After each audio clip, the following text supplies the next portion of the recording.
because there are no coverage in my village. I vote no. In the enduring wisdom of our Nigerian elders, the mouth that eats salt must speak the truth. A proverb that underscores how those in positions of trust are expected to act with honesty and foresight, lest they face the bitter consequences from the very people they represent. Today, that salt of accountability is being tasted sharply in Abia State, where women and youths from Ohafia have taken to the streets of Umuahia in a passionate protest against Senator Orji Uzor Kalu, venting their frustration over his recent vote in the Senate against mandatory electronic transmission of election results, a decision they link to ignorance and self-interest, even going so far as to express harsh wishes for his downfall before the next polls. Na confirm street news, na wetin we hear with a report, but be sure say na confirm. Abeg, hit that subscribe button, like this video, and drop a comment to help us grow and bring you undiluted news. The demonstration erupted on February 11, 2026, drawing crowds of Ohafia women and youths to the heart of Umuahia, the state capital. Protesters, carrying placards and chanting slogans, directed their ire squarely at Senator Kalu, accusing him of betraying the people by opposing reforms that would modernize Nigeria's electoral process. They highlighted his statement during the Senate debate, where he claimed a lack of network coverage in his village as justification for voting against real-time electronic transmission, a move they see as sabotaging transparency and fairness in future elections. The crowd's chants included strong condemnations, with some openly swearing against him and expressing desires for a quick and swift end to his influence before 2027, framing it as retribution for what they perceive as his complicity in maintaining a flawed system that disadvantages ordinary voters. The protest remained vocal but peaceful, with participants emphasizing their disappointment in a leader from their own region who, in their view, prioritized outdated arguments over progress. If stories like this, where grassroots voices challenge the powerful on issues that touch every Nigerian's right to a fair vote, keep you engaged and seeking deeper insights, I'd urge you to like this video, drop a comment sharing how you think such protests might influence electoral reforms, and subscribe to the channel. Your support ensures we continue uncovering the narratives that drive change in our society.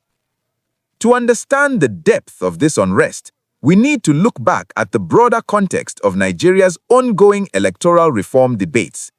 The Senate's recent emergency plenary session on February 10 revisited Clause 60 of the Electoral Act Amendment Bill, following public outcry over an initial rejection of mandatory real-time electronic transmission of results. This technology, which uploads polling unit outcomes directly to a public portal like INEC's result viewing system, was introduced optionally in the 2022 Act to curb manipulation, but the 2023 elections exposed vulnerabilities when delays and glitches led to widespread disputes. Senator Kalu, representing Abia North and a former governor of the state, was among those who voted against making it compulsory, citing infrastructural challenges in rural areas like his village. Critics, including the protesters, argue this stance ignores the fact that even remote parts of Abia have network access, and they view it as an attempt to preserve discretionary powers that could enable interference. Ohafia, a community in Abia known for its strong cultural ties and history of activism, has long felt the pinch of national politics, with economic hardships and security issues amplifying frustrations over perceived elite indifference. This protest ties directly into national conversations about building a credible democracy, where electronic transmission is seen as a safeguard against the kind of controversies that have plagued past polls and eroded public faith. The key figures in this saga have been forthright in their positions. Senator Kalu, during the Senate debate, emphasized practical concerns, stating that without reliable networks in places like his village, mandatory electronic transmission could disenfranchise voters and create legal loopholes. His vote aligned with a hybrid approach adopted by the Senate, which prioritizes electronic uploads but falls back on manual forms in case of failures. On the ground, the Ohafia protesters, primarily women and youths, have countered this by highlighting what they call his shameless ignorance, arguing that modern technology is widespread enough to support reforms without excuses. They have gone further, linking his actions to broader failures in leadership and expressing extreme sentiments, including wishes for his swift political or personal demise before the 2027 elections, as a way to prevent what they see as continued sabotage of democratic progress. No direct response from Kalu has been noted in the immediate aftermath, but the protest's intensity suggests a growing disconnect between him and his constituents.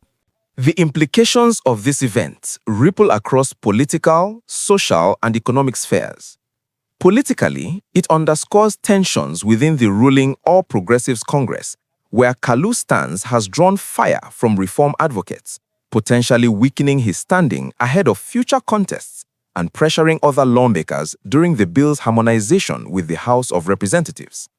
Socially, the involvement of women and youths highlights generational and gender dynamics in activism, empowering marginalized voices to demand accountability on national issues like electoral integrity, which directly affects their daily lives and aspirations for fair representation. Economically, protests like this can disrupt local commerce in Umuahia and signal instability to investors, exacerbating challenges in a region already grappling with unemployment and infrastructure deficits. From a security perspective, while the demonstration was non-violent, heightened frustrations over perceived elite betrayal could fuel broader unrest if unaddressed, especially in a state with a history of separatist sentiments tied to electoral grievances. Public reactions have been mixed but intense, reflecting Nigeria's divided political landscape. Many in the southeast and among opposition supporters have rallied behind the protesters online and in communities, praising their courage and echoing calls for Kalu's accountability, with some amplifying the harsh wishes as symbolic of deep-seated anger over systemic issues. Social media has buzzed with debates where defenders of electronic reforms see the protest as a necessary pushback against what they call anti-progress votes. Conversely, some voices aligned with Kalu or the ruling party argue that his concerns about rural connectivity are valid, framing the protesters' extreme rhetoric as unhelpful and potentially divisive. Political analysts have noted that while the wishes for harm are concerning and not representative of all, they stem from genuine disillusionment with leaders who seem out of touch with technological realities in a digital age. Looking forward, this protest could catalyze further actions as the Electoral Act Amendment Bill moves to harmonization. If the House's stronger provisions for mandatory transmission prevail over the Senate's hybrid model, it might validate the protesters' demands and ease some tensions. For Senator Kalu, the event signals a need to rebuild bridges with his base, perhaps through outreach or clarifying his position, lest it impacts his political future in 2027. Broader advocacy groups may organize more demonstrations, keeping pressure on the National Assembly to prioritize transparency.